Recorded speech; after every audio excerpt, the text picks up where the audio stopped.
There used to be houses, cocoa and coffee farms here in the shock.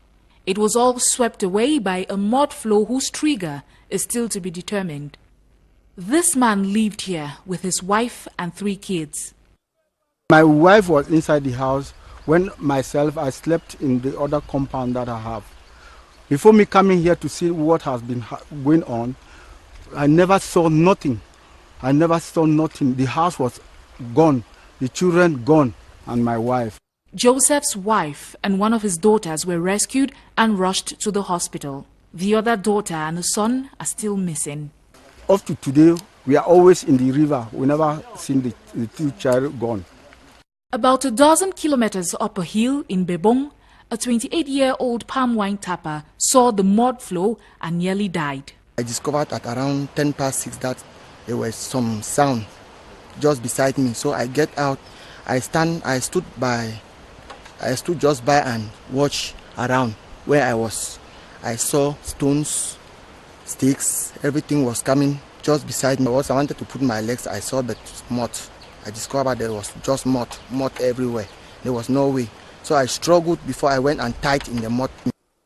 Valerie was in and out of consciousness, stuck in mud for 8 hours before he was rescued. The mud flow went through Bebong, separating the village into 3 and sweeping away farmland and houses, including some buildings of a primary school. When it abated, huge rocks and tree trunks were left in its path throughout several kilometers. In some areas, a clear oily liquid and what appears to be some kind of mineral were left along a new riverbed. The road linking the 5 villages of Ngaku was cut off, now accessible only by foot. The scope of the disaster is only starting to emerge, and it has taken many by surprise. I was in my office when people called me and told me that there is a disaster in Eshok. I thought that is just what we call in French inondation.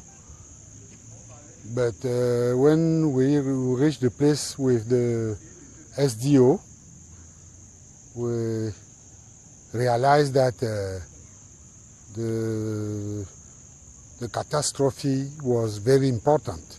We have never seen it in Santchou. Administrative officials are in the middle of evaluating the damage, but as many as 1,000 people may have been affected.